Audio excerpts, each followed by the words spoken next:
Bonjour, and welcome back to Wanderous. I am your host, Andrew Crusoe, and this is a podcast designed to inspire you to go outside of your comfort zone, no matter how that looks for you.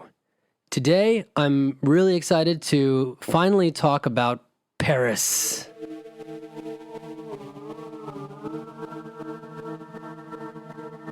As I mentioned on the last episode of Wanderous, I took the train, the SNCF, which has quite a website. I took it all the way from Marseille, where I had been staying, all the way up to Paris. I had been looking forward to Paris for quite some time. I wouldn't say I was a Paris nerd. I just felt like it would be incomplete if I didn't go to Paris. My time in France would certainly be incomplete if I didn't at least go up in the Eiffel Tower, right?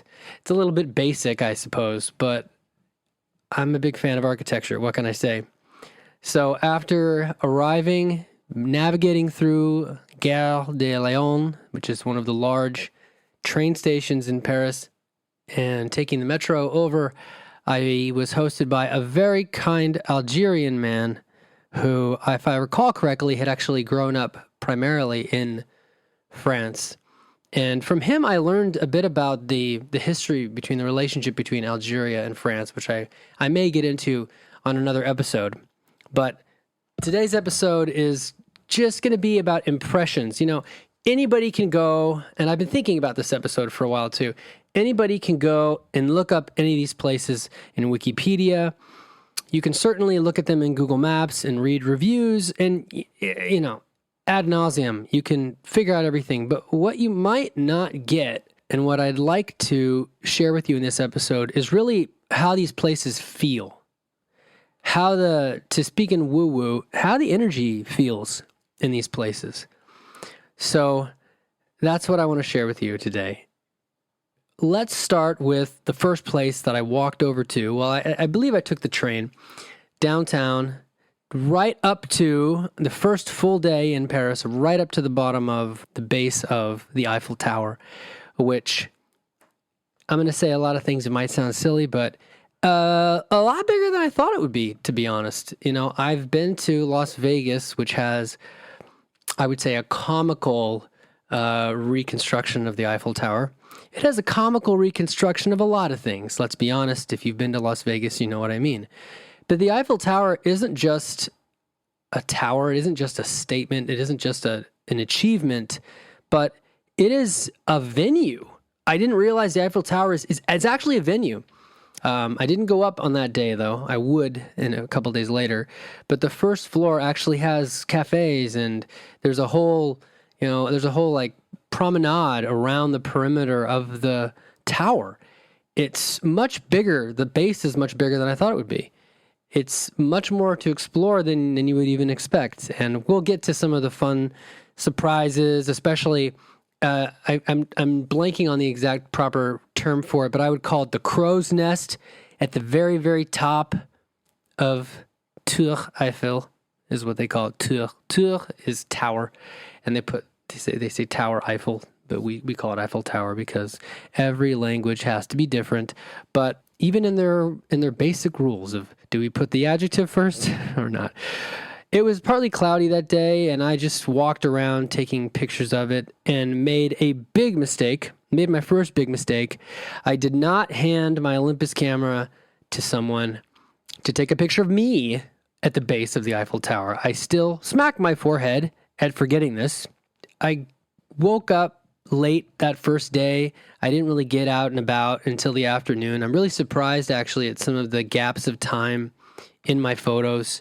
I don't know. I think I was just very exhausted from the journey getting up there from Marseille. I was still figuring out how to manage my energy when I switch cities. Efficient isn't the right word. I am much more aware, and I know how to manage my energy going between places. And a lot of that has to do with, getting enough sleep, really staying hydrated. Most people are a bit dehydrated and they don't even realize it. And I was just letting my body rest, which is important when you travel. Very, very important. So consequently, August 20th, I got started pretty late. But this was the first place where I started to see what would end up being a bit of a theme around the world. I saw the little tuk-tuks. Well, I don't think they called them tuk-tuk, but little auto rickshaws, basically little three-wheeled vehicles where someone could take you around, a bit cheaper than a taxi, but not cheap enough for compared to a taxi, in my opinion. Things were expensive in Paris. It's a world city, and I opted to use public transportation, which is what I recommend for you. The best thing to do in Paris, and last time I checked, this is still true. There's a quirk, but this is what I would recommend. Go to any of the metros in Paris with a passport-sized photo. Now, there are little robot machines, little kiosks where you can sit down and you can get a few passport-sized photos for 5 or 6 euros. And you show up, you bring your passport, you bring a passport-sized photo. In addition, they will cut out this photo with scissors. It's great. And they will, I think that they glue it or they tape it onto, I still have mine in a box. They will put it in a plastic slide and you will pay, at the time it was something like 25 euros. At the time of listening to this, it's probably a little more. They might make it more difficult now, but in 2022, it was pretty easy to get an unlimited, believe me, I've said this in previous episodes, but I don't expect everyone to listen to every episode of Wanderous. I really recommend, if you can get an unlimited, if you're going to be in the city the whole time, just get it. Even if it's 20, 30% more than what you think, it is so wonderful to have the freedom to not think about, how many more points is on this card? What is it? It gives you a sense of freedom and flexibility that I think is one of the most beautiful parts about being in a city, is you can just go to places. You don't have to worry about parking. You don't have to worry about meters. You just go to places. Of course, you want to have data. You want to have a data plan on your phone. For Americans, that'll either be getting an unlocked phone, which is beyond the scope of this podcast, but you can Google how to unlock your phone.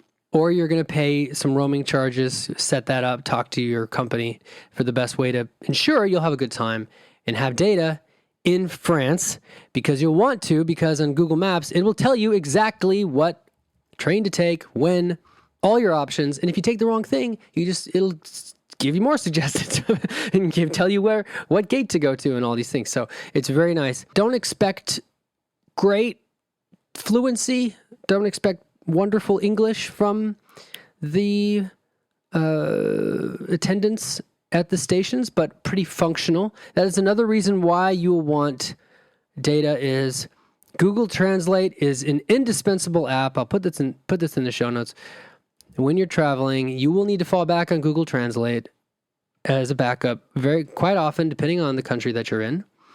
Now, if you're listening to this podcast, then English is a language that you understand, unless it's being translated by AI in the year 2051, which is totally possible. But you're lucky in a way, because English is basically the second language of the majority of the world. But you cannot assume that people will understand what you're talking about. It takes a lot of energy to learn languages, even easy ones like Indonesian or Espanol.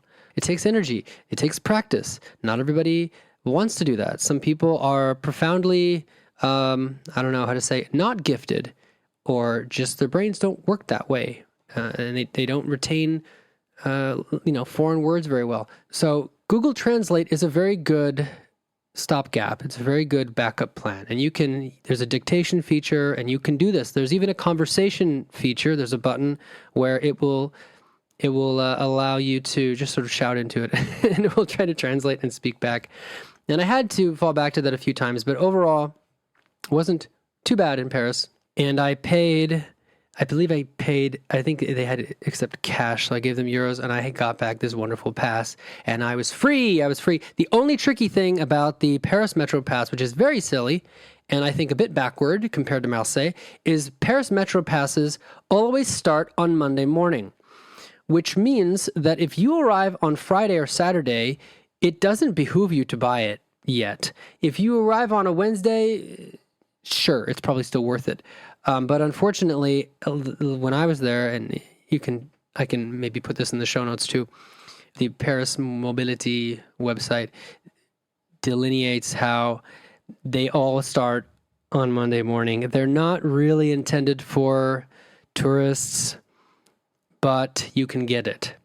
So after wandering around Eiffel Tower and taking some pictures of bored auto rickshaw drivers just resting, waiting for tourists, it's also worth mentioning that late August, mid-August is actually the best time to visit Paris, in my opinion, because it is the month of holiday. Most, I think pretty much all French citizens get like 4 weeks of vacation, and they go, traditionally they go somewhere in August. So it's a bit less busy in Paris, and it just worked out. The timing just worked out for me. I'm very thankful for that.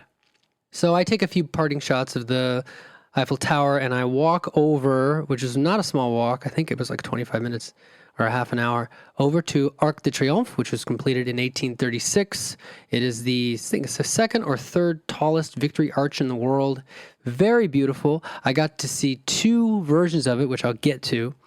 And it's obviously a tourist magnet. There were hundreds of people at the base, but it's so huge. The photos of it are not thrown off by the crowd at the base. These victorious like heroes. It's dedicated to the people who died in the Napoleonic Wars and the French Revolution, of course. And it's also a really interesting spot, probably the largest roundabout I've ever seen, because 12 streets meet in Arc de Triomphe. It used to be called, I'm not going to pronounce it, but it used to be called the Place of the Star in French. Place de, I'm not going to pronounce it. I'm not going to do it. I'm going to murder the pronunciation of this. But there are 12 avenues that radiate out, and there are tons of metro stations all around. And what I would learn was there was a basement to this place that was pretty cool that I would check out later. So I took a funny video and I put that on TikTok and YouTube. I can link to that in the show notes. And I had a pleasant time just exploring and loitering around. It's kind of weird though. I'm looking at the timestamps, and sometimes the timestamps in my photos get goofed up because I just change time zones so often.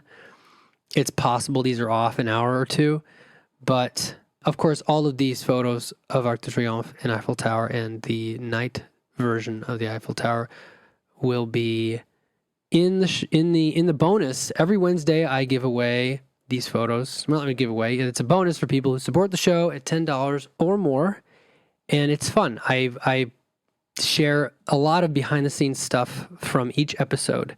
You know, these episodes are free. They're on Spotify. They're on the places, but the photos are a really lovely, rich back data on all this stuff, and it's very, very pretty. Some of these places. I love the Calanque photos, especially, that I took when I was in Marseille. And there are stunning photos of Eiffel Tower at night, which is pretty much the next thing worth talking about. Although before that, I was sort of just wandering, and I really don't know why there aren't more. It's possible this is the day I went to, there was a little couch surfing picnic meetup, but I returned to Arc de Triomphe a couple hours later, and they had the torch at the base lit for all of the people who had died in the Napoleonic and Revolutionary Wars. And I learned about the tribute to the unknown soldier who is buried inside the vault underneath Arc de Triomphe. And this unknown soldier, they don't know who he is a symbol of all the soldiers who fell in the course of the First World War. And the Flame of Remembrance, which is the torch I mentioned, is pretty much at the base. You can walk right up to it. There's chains around it. This has been rekindled every day at 6:30 p.m. since 1923. And it was really striking. I mean, people had even left fresh flowers. I think there are many people that have a very personal connection to Arc de Triomphe, which was something that I didn't really occur to me, but it was a very touching moment. And of course, at night, the whole place is lit up in a stunning, like these lights from the bottom coming up, and all the friezes and busts are just popping out of the arc, literally. I also learned that you can pay to go in. So I ended up, I found an entranceway, and there's a tunnel under the street to get to the center point. So you can try to cross the longest, widest roundabout in the world, probably. It's got to be in the top 10. Thing is massive. But there is a tunnel. There are several tunnels that lead you into the center area where the arc actually is. And there are even tickets that will allow you to go up. I did not do this. I got down there and the ticket booth was abandoned when I got down there. It was a bit late, but I met some interesting people, and you can even hear people playing, like occasionally there's like live music down there. There's some really cool little vibes. And then I kept walking back toward the Eiffel Tower in an area, I'm going to blank on the name. I returned there a bit later to get a head-on front view of the tower at night, which there were some things I didn't know. Sometimes, and I recommend this, sometimes it's good to go in to a situation, if you're going to be there for a week and it's a touristy place. I wouldn't do this with like the island of Socotra. I wouldn't go in with no research there because, you could, I don't know, die or something. But for a place that is one of the most well-worn paths in the world, Paris, sometimes it's fun to go in and not do all the research to be surprised. And the Eiffel Tower surprised me. Not only does it have a pair of lights that spin around and make photos even more entertaining, although you have to be careful. I learned that the image of Eiffel Tower at night is technically copyrighted by, I think it's the city or a holding company. So you're not supposed to sell, even if they're your personal use, you're not supposed to sell photos of Eiffel Tower at night. I'm 90% sure of this. I was researching at the time of the limitations and legal ramifications of this. If someone is confused, just leave me a comment if you don't agree with me. But just gorgeous. These are definitely the highlights for the photo bonus for this episode. Eiffel Tower just glowing in this amber. I don't know what to describe it. Like, it has a bit of a spaceship quality to it, I would say, especially at the right angle. It's just kind of floating over the river Seine. I believe that's how you pronounce it, the Seine, which is the river that flows right through Paris. And you do a little bit of people watching, and you look down, you see the people sitting there's like a cobblestone area, promenade along the river, which is pretty nice. I was pleasantly surprised, and maybe it's because there weren't that many Parisians in the city at the time, but Paris, where I went, was actually pretty clean. It was pretty clean. I would say it was cleaner than New York. And one of the other nice bonuses that I saw was I turn around as I'm walking along the boulevard that follows the edge of the Seine River, and I see a small, I do a double take. I'm like, no, that can't be what it is. And no, it's there. There's a small Statue of Liberty, and I will put this in the show notes for proof. There's a small Statue of Liberty just there in a little island in the center of the river, just there. And that's one of the few things that I didn't make it around to. I really wanted to go over to that specific bridge and take close-up photos of it. But unfortunately, I was so swept up and just distracted by the billion things in Paris that I didn't quite make it to that. But the other thing, and this is what I'll close with just as a quick little introduction to Paris, since I've just rambled so long about Metro passes, which are very useful, is the surprise. It's a surprise, but I don't mind spoiling it. I don't think it's not like earth-shattering. It's not like, he was a ghost the whole time.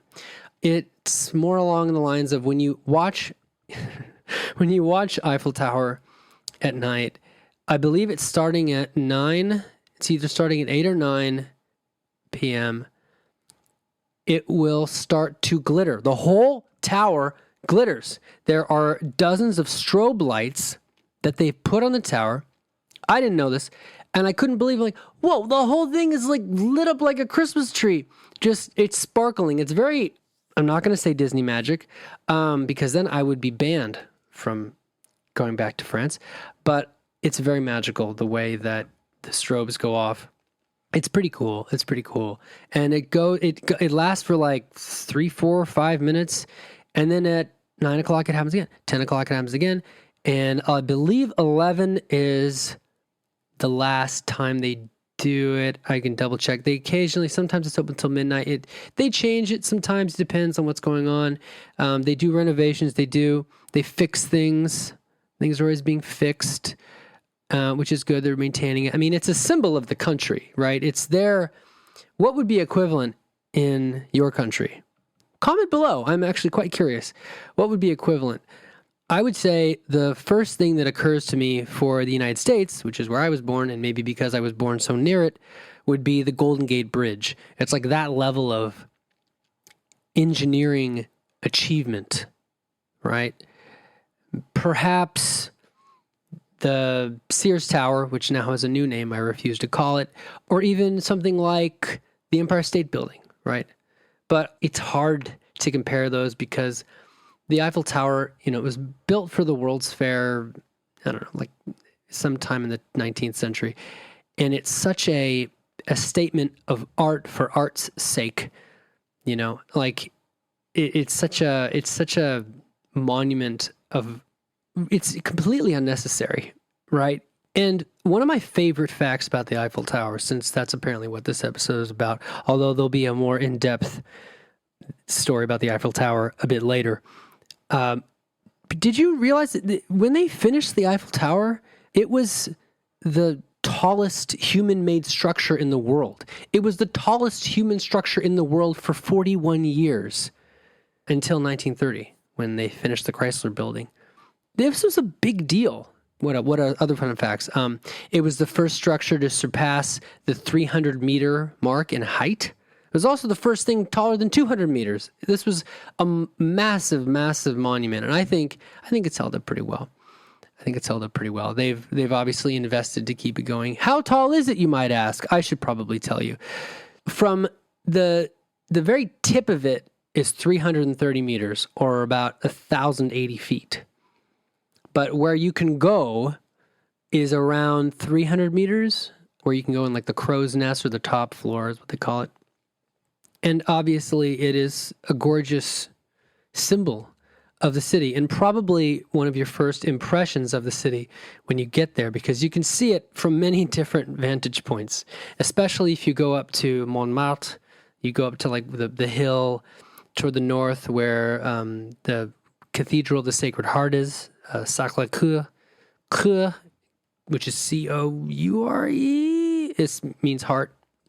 It does benefit you to learn a few French words just so you can, just get, okay, my advice, get Google Translate, and if you need to, or go to translate.google.com, they're not a sponsor, they should be.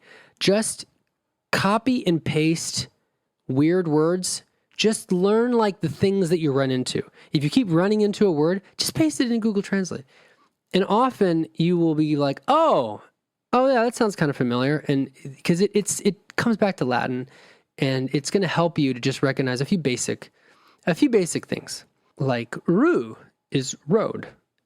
And you don't need to remember any words, but if you do, it makes it a little more fun, in my opinion. But hey, what do I know? I'm a language nerd. And of course, everything was gearing up to my next real destination. Yes, next time we are going to explore the gardens of Versailles. I'm very excited to talk about Versailles. Versailles surprised me. I wasn't really sure what to expect. Much larger and a very different vibe. I told you I'd talk about the vibes, talk about the energy. There is definitely a celebratory feeling around Eiffel Tower, which you'll feel more when you get up there into it. Of course, Arc de Triomphe is very somber. There's a heaviness, but there is also a strength coming off of that whole space. That's probably not super surprising, but Versailles had I don't want to spoil it. You have to tune in next time. Versailles had a very interesting energy to it that I was not expecting. Also, if you want to support the show, you can go to patreon.com/HelloCrusoe, HelloCrusoe, and it really helps. It basically helps me cover expenses to make the show for you, to continue to do it regularly, to afford to set aside the time to keep making this show. And the people who support it, thank you from the bottom of my heart. You know who you are. And I hope you enjoy your photo bonuses coming on Wednesday. If you have any questions, whether or not you're following for free, you can follow for free on patreon.com/HelloCrusoe or even on Spotify. The show's on Spotify. Look up Wanderous, WANDEROUS. It's a word I made up. I'll see you next time. Aloha and a biento. Shout that into your Google Translate. A biento.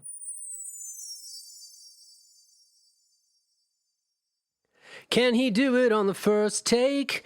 Can he sit down and talk on the first take? Wow, wow, wow, wow, wow, wow.